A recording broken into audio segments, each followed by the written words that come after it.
अस्सलामुअलैकुम student, smart academy 360 की तरफ से हमने मैथ्स में एक सीरीज़ शुरू किया है 500 MCQs का, जो कि HEC में मोस्ट रिपीटेड MCQs है। ठीक है, सो इसमें से सबसे पहले MCQ है हमारे पास, आज उसका पार्ट 10 है। ठीक है, सो सबसे पहले हमारे पास MCQ है कि if 2x + 3 = 5x - 9 then find x। ठीक है, हमने x को फाइंड करना है। अब हमारे पास ये है, ये इक्वेशन है। इसमें हम वेरिएबल्स को एक तरफ और कॉन्स्टेंट्स को दूसरे तरफ करेंगे। ठीक है, तो ये हमारे पास बन जाएगा 5x - 2x = 9 + 3। ठीक है, 9 को यहाँ पर शिफ्ट करेंगे तो ये +3 हो जाएगा, और 2x को यहाँ पर +9 हो जाएगा, और 2x को यहाँ पर शिफ्ट करेंगे तो ये हमारे पास बन जाएगा -2। ठीक है, सो 5x - 2x, इससे बन जाएगा हमारे पास 3x = 12। ठीक है, और x = 12 / 3 = 4। ठीक है, so option B is the correct one. Next है हमारे पास कि if a/b = 2/3 and b/c = 4/5 then find a/c। ठीक है, ये हमारे पास दो रेशोज़ दिए गए हैं। इसको हम सबसे पहले कंटिन्यूस रेशो दिया गया है, लेकिन इसमें हमारे पास b डिफरेंट है दोनों में। तो सबसे पहले हम इन b को इक्वल करेंगे। ठीक है, इसको हम कंटिन्यूस रेशो में चेंज करेंगे। तो इसके लिए हम इस इक्वेशन, इस रेशो को 4 से मल्टीप्लाई करेंगे और इस रेशो को 3 से मल्टीप्लाई करेंगे। तो अगर जब हम 4 के साथ इसको मल्टीप्लाई करेंगे, मल्टीप्लाई बाय 4, सो ये बन जाएगा 4 2s are 8 ratio 4 3s are 12। ठीक है, a/b बन जाएगा 8/12। ठीक है, और b/c हमारे पास, हम इसको मल्टीप्लाई करेंगे 3 के साथ, तो ये बन जाएगा 3 4s are 12 रेशो 3 × 5 = 15। ठीक है, अब यहाँ पर b, अगर हम इसको कंटिन्यूस रेशो फॉर्म में लिखें तो ये हमारे पास बन जाएगा a/b।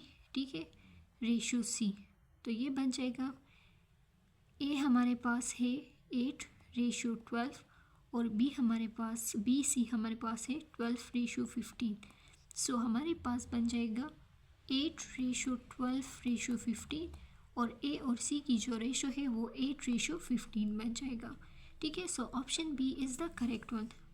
नेक्स्ट है हमारे पास कि if x/7x + 12 = 0 then a = x = ठीक है, अब हमारे पास इक्वेशन है, इसमें से x की सोल्यूशन हमने फाइंड करनी है। ठीक है, सो हमारे पास है इफ़ x² - 7x + 12 = 0। तो इसको हम लिख लेंगे कि सबसे पहले इसको सॉल्व करेंगे। सो अगर हम देखें कि 12 और 7, सो 3 × 4 = 12। ठीक है, सो ये हम -3 और -4 लेंगे, इससे -7 आ जाएगा। ठीक है, एडिशन से, और अगर इसको मल्टीप्लाई करेंगे तो +12 आ जाएगा। ठीक है, तो हमने सिंपल फैक्टराइजेशन करनी है। ये बन जाएगा x² - 4x - 3x + 12 = 0। ठीक है, ये इक्वेशन बन जाएगा। x कॉमन इससे लेंगे, सो x - 4 - 3, और ये बन जाएगा x - 4 = 0। सो x - 4 x - 3 = 0, either x - 4 = 0 और x - 3 = 0। सो x हमारे पास की वैल्यू 4 और 3 बन जाएगी। ठीक है, 3 4 वैल्यू बन जाएगी। So option A is the correct one. ठीक है, नेक्स्ट है हमारे पास कि simplify x² - 9 / x - 3 for x not equals to 3। ठीक है, हमने इस इक्वेशन को सिंप्लीफाई करना है अगर हमारे पास x की वैल्यू 3 ना हो। ठीक है, क्योंकि अगर ये 3 हो गई तो ये हमारे पास 0 बन जाएगा और ये अनडिफाइंड हो जाएगा। ठीक है, इन्फिनिटी बन जाएगा। सो हमने इसको सॉल्व करने के लिए इस तरह करेंगे कि हम कंजुगेट ले लेंगे, और ये हमारे पास बन जाएगा अगर हम x + 3 को मल्टीप्लाई और डिवाइड करें। ठीक है, सो ये हमारे पास बन जाएगा, ये है x² - 9। ठीक है, और नीचे है x - 3 ठीक है। अब इसको मल्टीप्लाई करें x+3 और x+3 के साथ, ठीक है। अब इससे फॉर्मूला बन जाएगा x² माइनस 3², ठीक है।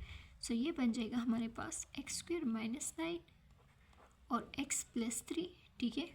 और डिनोमिनेटर बन जाएगा x² माइनस 3² का हमारे पास बन जाएगा 9, ठीक है। सो x² माइनस 9 कैंसिल हो गया, हमारे पास x+3 रह गया, ठीक है। सो हमारे पास जो ऑप्शन है वो बन जाएगा x+3, option A is the correct one. Next है हमारे पास कि if a is equal to 3 b is equal to 2, तो फिर हमारे पास a³ minus b³ divided by a minus b की वैल्यू क्या होगी। सो हम वैल्यूज पुटिंग करते हैं, a हमारे पास बन जाएगा 3, b हमारे पास बन जाएगा 2, ठीक है। सो ये बन जाएगा 3³ माइनस 2³ डिवाइडेड बाई 3 माइनस 2, ठीक है। अब 3³ हमारे पास बन जाएगा 27 माइनस 8, ठीक है। 2³ का 8 है और 3³ किस तरह 27 है, 3 मल्टीप्लाई 3 इक्वल्स टू 9 और 9 मल्टीप्लाई 3 इक्वल्स टू 27 और 3 माइनस 2 1, ठीक है, equals to 27 minus 8 equals to 19, ठीक है। So option C is the correct one. Next है हमारे पास के sum of interior angles of pentagon. Pentagon के इंटीरियर एंगल्स हमारे पास क्या होंगे, ठीक है। सो ये है हमारे पास interior angles, sum of interior angles का जो फॉर्मूला है फॉर अ पॉलीगॉन, ठीक है। पेंटागन एक पॉलीगॉन है, उसके लिए फॉर्मूला है n-2 मल्टीप्लाई बाई 180 डिग्री। अब पेंटागन के साइड्स कितने हैं, 5 sides. So n is equal to 5, 5 minus 2 multiply 180 degree, ठीक है। अब 5 माइनस 2 से हमारे पास आता है 3 मल्टीप्लाई बाई 180 डिग्री, ठीक है। अब 3 into 0 0, 3 into 8 equals to 24, so 4 into 3 into 1 3 4 5 540 degree, ठीक है। So option B is the correct one. Next है हमारे पास number is increase by 20% then decrease by 20%, what is the net change, ठीक है। तो सबसे पहले ये है हमारे पास कि एक नंबर को इंक्रीज और डिक्रीज सेम अमाउंट पे किया है, ठीक है। तो इसके लिए हमने फॉर्मूला जो पढ़ा था वो था कि नेट चेंज हमारे पास हमेशा x² बाई 100% ऑफ लॉस होगा, ठीक है। अब इतना हमारे पास लॉस होगा इसमें, क्योंकि जब हमारे पास इंक्रीज होगा फिर डिक्रीज होगा, इससे हमारे पास और टोटल लॉस होगा, ठीक है। सो नो चेंज, ये ऑप्शन भी नहीं है। 4% इंक्रीज, ये दो ऑप्शंस कट गए। अब दो ऑप्शन डिक्रीज के दिए हैं, इसके लिए हम क्वेश्चन को सॉल्व करेंगे, ठीक है। और फॉर्मूला है हमारे पास x² डिवाइडेड बाई 100, ठीक है। सो x² हमारे पास बन जाएगा, x की वैल्यू 20 है, ठीक है। So 20² divided by 100 is equal to 20 का स्क्वायर जो है, ठीक है, 20 20 0 0 2 0 0 2 2 4, ठीक है। सो 0 0 4 400, ठीक है। So 400 divided by 100 is equal to 4%, ठीक है। सो ये बन जाएगा 4%, option C is the correct one, ठीक है। Option C is the correct one. Next है हमारे पास कि if 3 workers can complete a task in 8 days, how long with 6 workers take, ठीक है। अब हमारे पास है कि 3 वर्कर्स ने 8 days में काम कंप्लीट किया, तो 6 वर्कर्स कितने टाइम में करेंगे, ठीक है। इसके लिए हमारे पास है कि ये हमारे पास इन्वर्स है, ठीक है। इनका रिलेशन इन्वर्स है कि जितना हमारे पास जितने वर्कर्स होंगे उतना ही, ठीक है, वर्कर्स जितने ज़्यादा होंगे टाइम उतना कम लगेगा, ठीक है। सो ये इन्वर्स रिलेशन है। अब हमारे पास 3 वर्कर्स हैं, 3 वर्कर्स ने हमारे पास टाइम कंप्लीट किया 8 days में, ठीक है। सो 6 वर्कर्स हमारे पास कितने डेज में कंप्लीट करेंगे, ठीक है। सो इसके लिए बजाय इसके कहा हम इसको सॉल्व करें, ठीक है। हमने क्या कहा कि वर्कर जितने ज़्यादा होंगे टाइम उतना ही कम होगा, ठीक है। सो हमारे पास 3 के डबल वर्कर्स है, ठीक है, यानी कि 3 को डबल करें तो ये हमारे पास 6 बन जाएगा, ठीक है। अब डबल वर्कर्स है हमारे पास, ठीक है। सो हमारे पास टाइम कितना लगेगा, ठीक है, टाइम हमारे पास उसके हाफ लगेगा, ठीक है। सो 8/2 टाइम लगेगा, ठीक है। सो हमारे पास जो टोटल टाइम लगेगा वो 4 डेज होगा। नेक्स्ट है हमारे पास कि the average of 4 consecutive even number is 27, the largest number is. अब लेट सपोज हमारे पास consecutive numbers x+0, x+2, x+4 और x+6 है, ठीक है। ये हमारे पास 0, 2, 4, 6 इवन नंबर्स है, ठीक है। अब सबसे पहले हम लिखते हैं कि हमारे पास एवरेज इसका क्या बनेगा। सो ये बन जाएगा x+0 plus x+2 plus x+4 और x+6, ठीक है। ये सब नंबर्स को ऐड करेंगे, ये फर्स्ट, सेकंड, थर्ड और फोर्थ 4 नंबर्स है, सो 4, ठीक है। सो ये बन जाएगा 1 2 3 4 4x है, सो 4x प्लस 2 + 4 = 6, ठीक है, और 6 + 6 = 12। सो ये बन जाएगा 4 और इसको जब हम डिवाइड करेंगे ये बन जाएगा x+3, ठीक है। एवरेज हमारे पास x+3 बन गया और एवरेज जो हमारे पास है, average of 4 consecutive even numbers जो है वो 27 है, ठीक है। सो ये बन जाएगा x+3 हमारे पास 27 के इक्वल है। सो 3 को हम यहाँ पर शिफ्ट करेंगे, x की वैल्यू हमारे पास आ जाएगी x = 27 - 3 जो कि इक्वल है 24 के, ठीक है। सो x की क्या वैल्यू आ गई, x की वैल्यू आ गई 24। ये है हमारे पास फर्स्ट कंसेक्यूटिव इवन इंटीजर, ठीक है, इवन नंबर। नेक्स्ट हमारे पास जो है वो है हमारे पास जो सबसे लार्जेस्ट इवन नंबर होगा वो x+6 होगा, ठीक है, ये वाला। सो हम x के साथ 6 को ऐड करेंगे, ठीक है, यानी कि 24 + 6 = 30, ठीक है। So option A is the correct one, यानी कि 30 हमारे पास लार्जेस्ट नंबर होगा। नेक्स्ट है हमारे पास कि सिंप्लीफाई 2x - 3² और x - 4, ठीक है। सो ये हम लिख लेते हैं कि 2x - 3² ये हमारे पास फॉर्मूला बन जाएगा, ये बन जाएगा 2x² - 2 × 2x × 3, ठीक है, -3², ठीक है, माइनस x - 4² से फॉर्मूला बन जाएगा x²,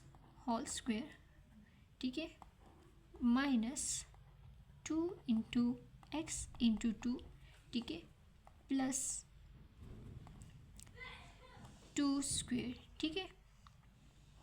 ये हमारे पास फॉर्मूला है, दोनों फॉर्मूले को हम कॉल लेते हैं। सो ये बन जाएगा 4x² - 2 × 2 4x 4 × 3 = 12x प्लस ये बन जाएगा 3², ठीक है, और ये बन जाएगा x² - 2x × 2, ठीक है। सो ये बन जाएगा 2 2 = 4 4x, ठीक है, प्लस 2², ये बन जाएगा 4। अब इसको फिर फर्दर सिंप्लीफाई करते हैं तो ये हमारे पास बन जाएगा, ठीक है, 4x² है, ठीक है। सो